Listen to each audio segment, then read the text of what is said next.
আসসালামু আলাইকুম প্রিয় দর্শক, আশা করি আপনারা সকলে অনেক ভালো আছেন।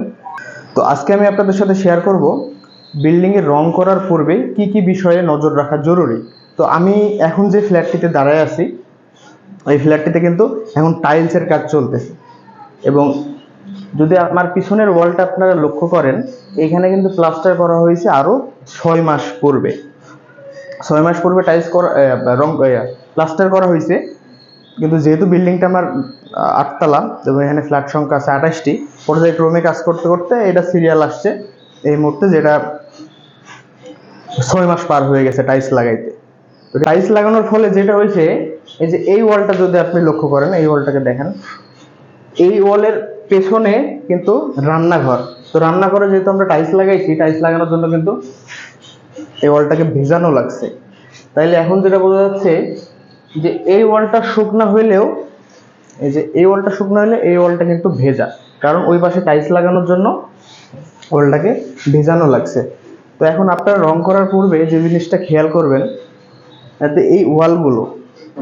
যাতে এই ওয়ালে কোনো পানির উপস্থিতি না থাকে, অর্থাৎ এই ওয়ালটি সম্পূর্ণরূপে শুকনা হয়, এই জিনিসটা আপনাকে প্রথমে নিশ্চিত করতে হবে। তো প্লাস্টারে করার পরে এখানে কিন্তু কিউরিং করা হয়, এটা লম্বা সময় ধরে প্রায় 10 দিন, টানা 10 দিন কিউরিং করা হয়। কিউরিং করার ফলে এটা কিন্তু ভেজা থাকে। এই রসটা শুকাইতে, ওয়ালের এই রসটা শুকাইতে কিন্তু, যদি আপনি যেমন বাংলাদেশে গ্রীষ্মকাল মার্চ এপ্রিলে কাজ করেন, তাহলে কিন্তু 30 থেকে 45 দিন পর্যন্ত কিন্তু সময় লাগে এটা শুকাইতে সম্পূর্ণ। তারপরে এটা শুকায়। এখন আপনাকে এটা নিশ্চিত করতে হবে এই ওয়ালটি সম্পূর্ণরূপে শুকাইছে কি না। যদি না শুকায়, সেক্ষেত্রে যদি আপনি রং করে ফেলেন, তাহলে কিন্তু আপনার রঙে নোনা লাগার সম্ভাবনা থাকবে এবং নোনা লাগবেও। ফলে দেখা যাবে কিছুদিনের মধ্যেই আপনার রংটি ফোস্কা ফোস্কা হয়ে ফুলে যাচ্ছে এবং রংটি নষ্ট হয়ে যাচ্ছে। এখন আপনাকে আমি এই ওয়ালটা যে জন্য দেখালাম, এই ওয়ালটাকে কিন্তু পরিপূর্ণভাবে শুকানোর জন্য আপনাকে অপেক্ষা করতে হবে। অর্থাৎ রং করার পূর্বে আপনার এটাও খেয়াল করতে হবে, যেখানে আপনি টাইলস লাগাইছেন ওই পাশের ওয়ালগুলো ঠিকমতো শুকাইছে কিনা। আমার এই ফ্ল্যাটের ক্লায়েন্ট এই ফ্ল্যাটটি দ্রুত ভাড়া দিতে চাই, আমার এখন টাইলস লাগাচ্ছে, উনি 1 মাসের মধ্যে চাই, কারণ এই ওয়ালটা কিন্তু শুকাইতে আমার সময় লাগবে। বাকি ওয়ালগুলো আপনার শুকনা থাকলেও যেহেতু টাইলস লাগাইছি, এই জন্য কিন্তু ওয়ালটা ভিজা, এটাকে আমাকে শুকানোর সময় দিতে হবে। এবং আপনারা অবশ্যই এই জিনিসটা লক্ষ্য রাখবেন যাতে ওয়ালগুলো শুকনা হয়। আচ্ছা, এরপরে আরেকটা জিনিস যদি আমি নিচের দিকে দেখাই, এই যে এটা দেখেন, এখানে কিন্তু টাইলস লাগানো হয়েছে, এখানে স্কার্টিং লাগানো হবে। এখানে যে ছোট টাইলসটা লাগানো হবে চিকন করে, এটাকে বলে স্কার্টিং। এই স্কার্টিং করার পরে কিন্তু আবার বাকি যে অংশ থাকবে, এটা কিন্তু প্লাস্টার করে ফিনিশিং করা হবে। এই জায়গাটা কিন্তু শুকানোর সময় লাগে। এই মানুষ কিন্তু এই জায়গাটুকুকে শুকানোর সময় দেয় না। এখন সময় না দেওয়ার কারণে ম্যাক্সিমাম সময় দেখবেন ওয়ালের এই নিচ থেকে 1 ফিট বা 1.5 ফিট হাইটে প্লাস্টারটা কিন্তু নোনা ধরে বেশি, এটাকে শুকানোর সময় না দেওয়ার কারণে। তো প্রথমত আপনাকে এটা নিশ্চিত করতে হবে যেন ওয়ালটা সম্পূর্ণভাবে শুকানো হয়।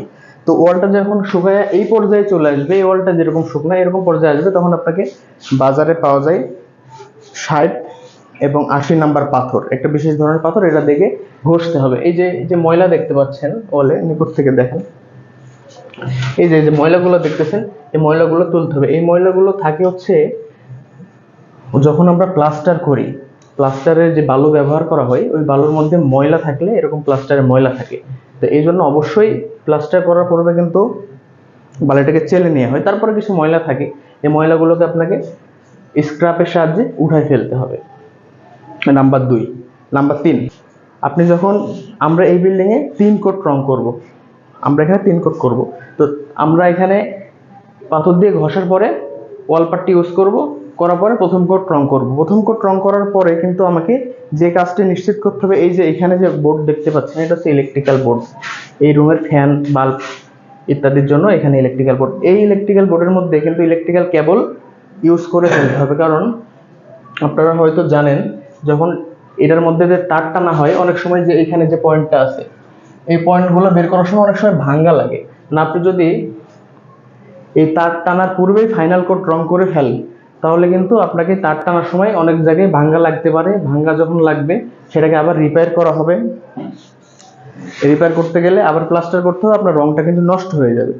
সুতরাং আপনি প্রথম কোট রং করার পরেই কিন্তু ইলেকট্রিক্যাল কেবলগুলো আপনাকে টেনে ফেলতে হবে। টেনে ফেলার পরে যদি কোথাও ভাঙা লাগে সেই জায়গাটাকে আবার রিপেয়ারিং প্লাস্টার করে সেই জায়গাটাকে আবার রং করতে হবে।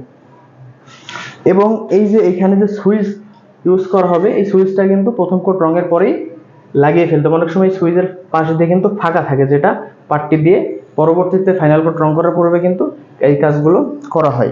তো আপনারা রং করার পূর্বে আর একটা বিষয় আপনাদের বলি, যদি আপনাদের কোনো ইমার্জেন্সি থাকে যে আপনারা খুব দ্রুত সময়ের মধ্যে ফ্ল্যাটটি চান, বা এরকম ভেজা আছে আপনার হাতে সময় কম, আপনি দ্রুত রং করতে চাচ্ছেন, তখন কিন্তু বাজারে বিভিন্ন ধরনের সল্ট রেজিস্ট্যান্ট সিমেন্ট সিলার পাওয়া যায়।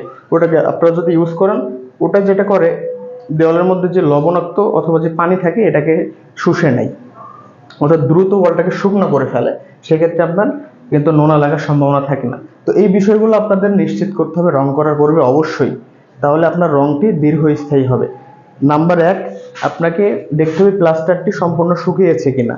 নাম্বার 2, আপনি আরেক জায়গায় খেয়াল করবেন যে ওয়ালের পাশে টাইলস ব্যবহার করা হয়েছে এরকম ওয়াল ভিজা আছে কিনা। যদি ভিজা থাকে এটা শুকানোর জন্য আপনাকে সময় দিতে হবে অথবা সল্ট রেজিস্ট্যান্ট সিলার ব্যবহার করতে হবে। নাম্বার 3, আপনাকে অবশ্যই ফ্ল্যাটের মধ্যে ইলেকট্রিক্যাল কেবলের কাজ কমপ্লিট করে সুইচ সকেটগুলো লাগাই ফেলতে হবে। তারপর আপনি ফাইনাল কোট রং করবেন, তাহলে আপনার রংটি দীর্ঘস্থায়ী হবে, খুব দ্রুত নোনার শিকার হবে না এবং আপনি লাভবান হবেন।